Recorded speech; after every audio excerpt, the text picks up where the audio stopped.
Hello everyone, welcome to financial fit Telugu YouTube channel.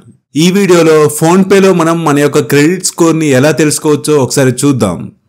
మీరు first phone పేలోకి వెళ్ళి కిందికి స్క్రోల్ చేస్తే లోన్స్ అని కనిపిస్తుంది.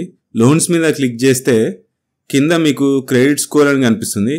నాకు ఆల్రెడీ ఇక్కడ క్రెడిట్ స్కోర్ చూపిస్తుంది. మీకైతే చెక్ మై క్రెడిట్ స్కోర్ అని కనిపిస్తుంది. దాని మీద క్లిక్ చేయండి. ఇక్కడ చెక్ మై క్రెడిట్ స్కోర్ మీద క్లిక్ చేస్తే మీకు మీ యొక్క date of birth, pan card number, అదేవిధంగా నేమ్ లాంటివి డీటెయిల్స్ అనేవి అడుగుతుంది అనమాట. అవి ఎంటర్ చేసి చెక్ మై క్రెడిట్ స్కోర్ అని కొడితే మీకు మీ యొక్క స్కోర్ని చూపిస్తుంది అనమాట. నాకైతే ఆల్రెడీ నేను ఎంటర్ చేశాను కాబట్టి నా స్కోర్ని చూపిస్తుంది. ఇక్కడ నా క్రెడిట్ స్కోరు 790గా ఉంది. ఇక్కడ మీరు కింద ఈ క్రెడిట్ స్కోర్లో ఉన్న డీటెయిల్స్ చూడొచ్చు. On time payments, credit utilisation, credit age, credit mix, credit enquiries లాంటివి.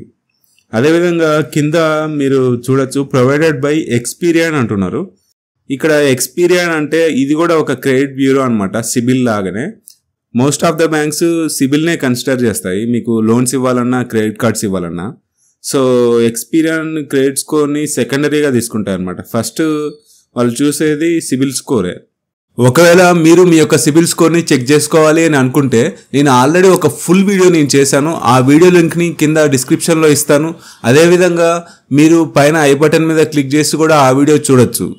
సో ఇది టోటల్గా ఫోన్పేలో క్రెడిట్ స్కోర్ ఎలా చెక్ చేసుకోవాలనే విషయం గురించి. ఈ వీడియో కనుక మీకు హెల్ప్ఫుల్ అనిపిస్తే ఈ వీడియోని లైక్ చేయండి, షేర్ చేయండి, అలాగే ఈ ఛానల్ని సబ్స్క్రైబ్ చేసుకోండి.